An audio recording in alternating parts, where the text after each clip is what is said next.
Hey guys, akhirnya setelah penantian cukup lama, Realme Number Series rilis juga lewat Realme 10. Kali ini Realme menanamkan prosesor yang powerful untuk kelas mid-range, yaitu Helio G99.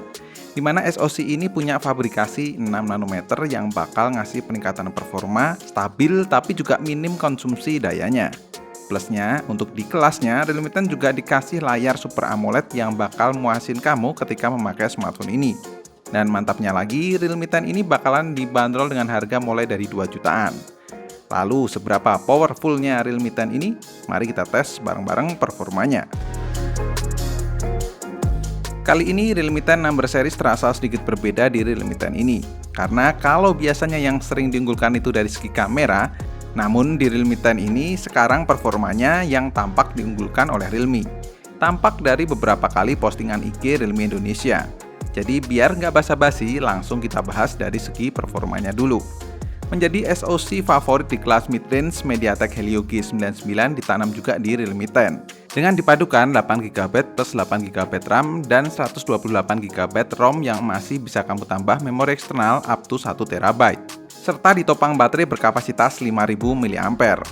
Di atas kertas kita bisa menilai kalau performa tentu sudah lebih dari cukup untuk kebutuhan daily. Namun bagaimana jika dipakai untuk main game kompetitif? Seperti di game Mobile Legends. Settingannya bisa dapat refresh rate high dengan grafik ultra. Dengan settingan tersebut jelas gameplaynya aman banget.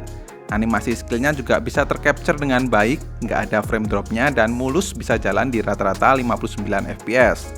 Dan dalam 30 menit bermain, baterainya berkurang 6% dan suhu naik ke 39 derajat Celcius. Lanjut di game kedua, PUBG Mobile. Di sini Realme 10 tuh bisa dapat settingan smooth ultra. Renderingnya cukup smooth, hampir dikatakan nggak ada lag, touchscreen-nya juga responsif.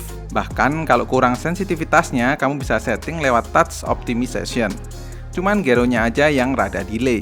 Selebihnya sudah oke banget. Bahkan saya masih bisa dapat frame rate rata-rata di 40 fps.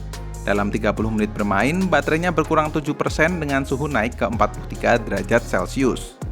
Dari dua game tadi bisa kita lihat kalau performa Realme 10 di kelas mid-range memang mumpuni untuk main game.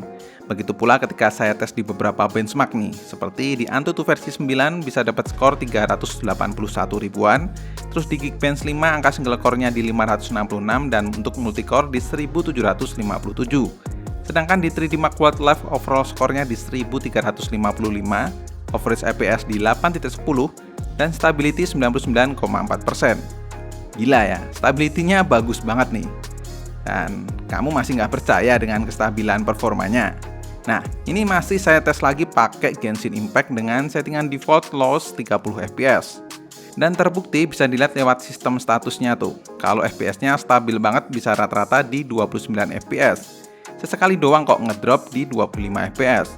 Bahkan ketika ngeluarin full animasi masih bisa dapat 28 fps. Mantep banget sih. Dalam 30 menit bermain, baterainya berkurang 8% dan suhunya juga cuman mentok di 43 derajat Celcius. Gimana? Bener-bener mantep kan performa Realme 10 untuk di kelasnya. Belum lagi Realme 10 tuh ditopang baterai sebesar 5000 mAh loh. Jadi di bodi yang tipisnya ini tuh ada baterai berkapasitas gede.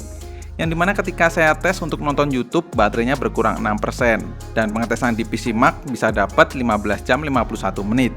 Bisa saya bilang kalau Realme 10 ini terbilang irit dengan performa yang dikasih. Dan ngetesnya juga dikasih 33 watt SuperVOOC yang bisa ngisi dari 0% ke 50%, cuman butuh waktu sekitar 30 menit.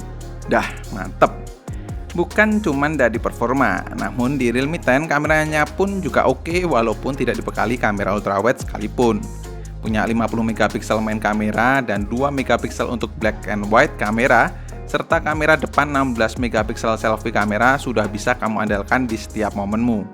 Mode yang dikasih pun juga lengkap dengan adanya fitur night sampai ke mode pro juga ada. Terus gimana hasilnya? Nah, menurut saya di mode autonya warnanya tuh yang dihasilkan masih ciri khas Realme dengan warna yang lebih vibrant. Kontras dan brightness juga seimbang. Dynamic range cukup luas lah dan detailnya juga oke.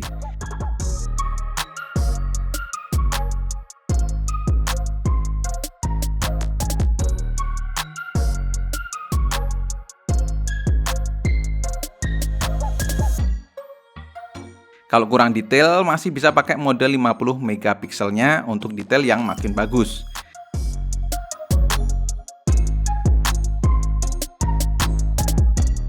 Selebihnya untuk portrait juga punya kualitas kayak mode autonya dengan separasi blur yang terbilang cukup rapi.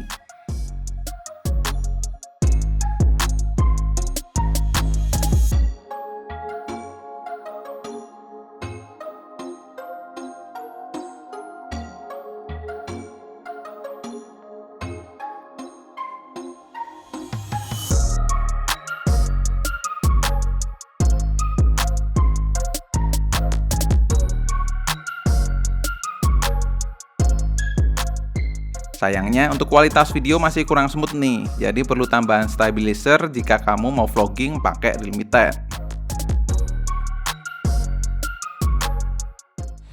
Hai guys, nah untuk kamera depannya aku set di 1080p.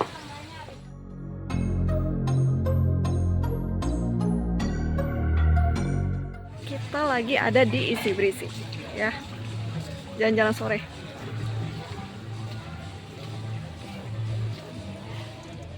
Dari segi desain sendiri secara overall saya suka banget dengan Realme 10 ini. Bodinya tipis 7,95 mm dan bahkan ini jadi smartphone Realme tertipis yang pernah dirilis. Dan juga ringan, cuma 178 gram. Biar genggamannya pas, main game juga lebih nyaman. Framenya flat, solid pula jadi tetap nyaman ketika digenggam. Yang saya pegang ini berwarna glass white. Backcase-nya cakep dengan warna-warna pastel serta sentuhan butiran-butiran halus yang ngasih efek jika kena pantulan cahaya. Realme nyebutnya light particle design. Secara looks kelihatan banget cakepnya, cuman karena finishingnya glossy, jadi sedikit mudah ninggalin bekas sidik jari. Dan ngomong-ngomong soal sidik jari, set fingerprint yang ada di tombol powernya ini punya sensor yang responsif juga. Buat saya sendiri sih salah satu faktor penentu ketika beli smartphone yaitu masalah layar. Dan ekspektasi saya sudah terpenuhi dengan apa yang ada di Realme 10. Punya layar berukuran 6,4 inch Super AMOLED Full HD Plus refresh rate 90Hz dan punya brightness 1000 nits dengan punch hole kecil di sudut kiri atas serta bezel kiri kanannya yang sudah terbilang tipis walaupun untuk bagian dagu masih terasa cukup lebar. Mungkin kalau lebih tipis lagi makin cakep kali ya.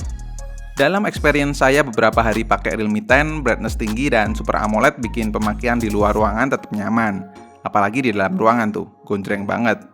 Nonton video di YouTube pun jadi puas banget, plus bisa disetting sampai ke 1440p. Terus kalau mau scrolling sosial media juga smooth karena saya pakai refresh rate auto. Jadi Realme 10 bisa menyesuaikan refresh rate-nya. Dan ngomong-ngomong soal smoothnya smartphone ini, itu juga berkat RAM 8GB plus RAM expansion up to 5GB. Yang dimana kabarnya bakal bisa ke 8GB ketika nanti ada update OTA. Dengan RAM segede itu, multitasking di Realme 10 tuh jadi berasa smooth. Buka tutup beberapa aplikasi pun nggak ada masalah. Mau install aplikasi pun juga oke karena ROM 128GB UFS 2.2. Buka aplikasinya pun juga ngebut. Kalau penuh gimana mas? Tenang, kamu masih bisa tambah kok memori eksternal up to 1TB di Realme 10 ini. Asli, puas banget dah. Mungkin dari segala fitur yang tersedia di Realme 10, menurut saya kurangnya cuman nggak adanya fitur NFC. Namun bagi saya pribadi masih nggak terlalu penting karena juga masih jarang banget menggunakan. Apalagi mengingat bandrol harganya yang udah tergolong ekonomis. Tapi nggak tahu kalau menurut kalian gimana. Karena beberapa fitur yang penting seperti Kit Space masih ada, dimana ini cukup penting buat ketika smartphone dipegang untuk anak-anak. Lalu juga ada split screen untuk multitasking dua aplikasi berjalan sekaligus. Nggak cuman smartphone, namun kali ini Realme juga membawa Realme TechLive Robot Vacuum dan Realme TechLive Hair Dryer. Cuman yang kami pegang saat ini robot vakumnya. Saya, sebagai pengguna device smart home, rilisnya Realme TechLive Robot Vacuum ini tuh jadi nambah koleksi smart home. Dan pas banget di studio juga baru nggak ada robot vakum tuh. Oke, langsung kita coba aja ya. Secara desain atau body, Realme TechLive Robot Vacuum tuh mirip kayak robot vakum lainnya, namun tetap dikasih sentuhan desain yang estetik. Bodinya punya lapisan glossy, mantul kayak cermin. Terus di tengah-tengah ada warna kuning khas Realme yang bikin robot vakum ini tuh terasa lebih unik. Punya bodi yang sebagian besar berbahan plastik dengan tinggi 10 cm, jadi bisa masuk ke celah-celah bawah kursi itu. Serta bagian depannya berbahan tempered glass, jadi aman akan benturan. Ada dua buah sikat samping yang bakalan membantu mengumpulkan debu. Terus ada tangki untuk penampungan debu berkapasitas 600 ml yang bisa diganti untuk tangki air yang berkapasitas 300 ml. Bawaannya sendiri sebenarnya komplit banget nih. Ada tangki air 2-in-1 yang dapat dilepas. bantalan pel yang bisa dicuci, dan ada 10 bantalan pel sekali pakai. Lanjut ada panduan pengguna, charging base, adapter, unitnya sendiri, 2 sikat samping tadi, dan sikat pembersih. Oke, sekarang ke fiturnya. Hal yang paling istimewa di Realme Tech Live Robot Vacuum daripada robot vacuum lainnya yaitu adanya sensor lidar. Dengan lidar smart mapping, pemetaannya jadi lebih akurat dan deteksi ruangannya juga makin presisi. Bahkan mau dipakai di lantai 2 pun juga nggak masalah, karena sensornya mampu mendeteksi ketinggian.